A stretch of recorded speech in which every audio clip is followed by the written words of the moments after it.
Hello, this is a recording for your potential amusement. It may be refreshing to you, it may be provocative. If you are not interested in closely looking at language and some introspection, then if you're not interested in that at this time, in the day or in the year in your life, then you may want to come back to this at a later time or skip it for now. But if you're interested in good, evil, and the holy trinities of ancient religions, and how that relates to language in particular, then you may find this quite revealing. So, somebody asked the question, do good and evil exist? And I'll begin with that question. Um, First, I presume that the real question in the background there is, do good and evil exist as absolutes outside of language? Like certain behaviors or developments are inherently good or inherently evil? And my answer to that is no. Uh, no behaviors or developments are inherently good or inherently evil. Um, I make the reference soon to potty training of a child. At one point, the good thing is to get stuff in the toilet. That's the number one thing. But then just doing that, that's good. But the next thing that becomes really good is flushing the toilet after you put the stuff into it. Um, so uh, not only does the adjective good have lots of uses and can be applied to different behaviors. It's good at one time to be quiet, at another time to be loud. So the behavior isn't what's good. It's how well does that behavior fit with certain circumstances and priorities and so on. So it's subjective. In short, it's subjective. But how it's subjective can be really important. So when I say it's subjective, I'm not dismissing it. I'm saying, well, it is subjective. That's all. It's a very valuable label to call something good or to call something evil. There's great value in that. So, uh, back to inherently good or inherently evil, well, that is about absolutes or concepts that are absolute. So, absolute concepts only exist within the realm of language because absolutes are just one type of linguistic concept. Concepts only exist within language, so no absolute concepts exist outside of language, including good and evil. Absolute concepts are concepts. Concepts only exist in language, so good and evil are just units of language. They're just labels. Um, so next, people can ask, do good and evil exist? Do God exist? Do language exist? Well, I believe that language exists. And within, you can't point to it necessarily. You can't, it's not a physical thing, but language exists. So I believe language exists, and within language, there is a set of words known as gerunds, Gerunds, gerunds. And those are verb forms being used in some other way besides as a verb. In the particular case I'm interested in, we're going to use verbs, two verb forms as adjectives. So notice the following uses of the past tense verb form of vilified, and then I'll use the same for glorified, or I'll do similar examples for glorified. So one activity was eventually severely vilified, and that vilified activity became much less frequently practiced. Now, with glorified, whenever the young child announced that they needed to pee and went to sit on the training toilet instead of wetting their diaper, then that pattern of activity was celebrated and glorified by their mother. The mother's influence socially reinforced the glorified activity. Which activity? The activity that's been glorified. It's not absolute glorified, or it's not glorious in an absolute way. It's just what the mother had glorified. This verb of glorifying the activity is what makes it into a glorified activity, or vilifying is what makes an activity into a vilified activity. So eventually the intensity of the glorification of each individual case of the small child using the toilet uh, it diminished considerably. So initially there was a lot of celebration of using the toilet, but over time it's almost like the mother kind of started to take that for granted, that yeah, the child would keep using the toilet even without getting glorified for it. Um, so further, the targets of vilification and glorification changed over time. What behaviors got glorified changed. What behaviors got vilified changed. Um, Simply using the toilet was no longer the primary focus, but instead the activity of flushing the toilet after using it, especially after poop.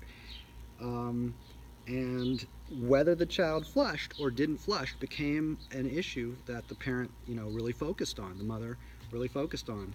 Um, so that was encouraged or discouraged. Flushing, not flushing was discouraged, flushing was encouraged, or whatever the particular things that mother did. Then there were things like if you use up all the toilet paper, then put new toilet paper on. If they're, check for new toilet paper and put it on, instead of somebody using the toilet then discovering that there's no toilet right there by them right after they've used the toilet. So over time, different behaviors get targeted as the new lessons, right? So in addition to the existence of gerunds in language, like vilified and glorified being used as adjectives, not just verbs, I believe in that, but I also believe in the existence of contractions. A word like evil is a condensing of the word vilified, just like good is a shortened version of glorified. The vilified action is an evil action, or a vile action, or villainous action. The glorified action is glorious or good. And should is a shortened or alternate version of supposed. Here's an example of that. Jack supposed that he should probably just do whatever Jill supposed that he was supposed by her to do. So that's a very unusual sequence of words. It may sound a bit confusing, but the point is that should and supposed are rather interchangeable.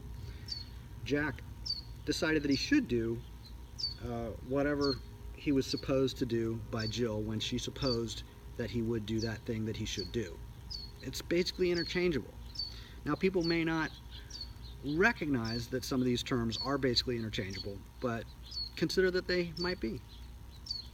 So many people experience a state, rather than alertness, they experience a state of, instead of open alertness, curiosity, humility, they may experience a state of perpetual spiritual hysteria, and from that state they may hysterically relate to the various instances of language, like good, evil, should, supposed, vilified, glorious, poop, pee, whatever, toilet paper, TP. So language, by the way, is one form of a social behavior, and language is specifically an instrument for influencing the attention and perception and behavior of others. Also, the state of constant social anxiety or hysteria may have been carefully cultivated by the governing rituals for indoctrinating children, which are used in mainstream schooling, mainstream programming. And just below, in a moment, I'll say more about the rituals for indoctrinating children with unscientific doctrines about science. So while it's generally easy to relate intelligently to language, an intelligent relationship with language is not only ignored in schools generally, as in not emphasized, but it may be specifically interfered with. In other words, hysterical uses of language could be encouraged, glorified, rewarded, and intelligent uses of language may be either ignored or even discouraged or vilified. Here's an example from a science classroom. So it's very general.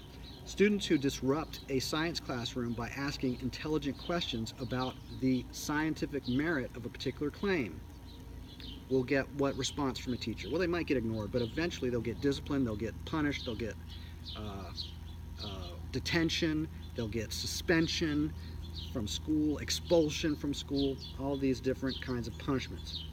And the classroom ritual is about glorifying memorization and blind repetition, as in indoctrination about science rather than the practice of scientific methods and inquiry. A hysterical relationship to particular claims about science is glorified, and an intelligent relationship to language and science is systematically eradicated. Now, an intelligent relationship to language and science would be natural for any child who's not under the influence of cultural hypnosis and intense social pressures. Children relate with alertness to language. They're learning language, it's kind of like if somebody's learning a new language as an adult, they might be just alert in their learning process rather than being hysterical. But most adults are hysterical in general, so when they learn a new foreign language, they're still hysterical. With children, they may not be hysterical in general. They may be unstable emotionally, what people might call unstable, but when they're in a state of calm, humble alertness, they can relate intelligently to language. They'll hear a couple words and they'll think, are those words related to each other? It would be a natural thing for them to connect words that sound the same. They make jokes about similar sounding words, right? It's a normal thing. Most any child might do that. I've made some jokes about right, not left, but right, and then rites of passage. Now, all of those sound the same, right? However, they're different words when you spell them. So I could make jokes about how they sound similar. And it would be pretty natural for a child to just make intelligent, amusing comments about certain peculiarities of language. It'd be totally normal. For them to relate hysterically to language would be actually really odd. For a small child to relate hysterically to language in general would be odd. They might relate hysterically to language in particular cases, but in general, they learn hysteria. They are programmed with hysteria.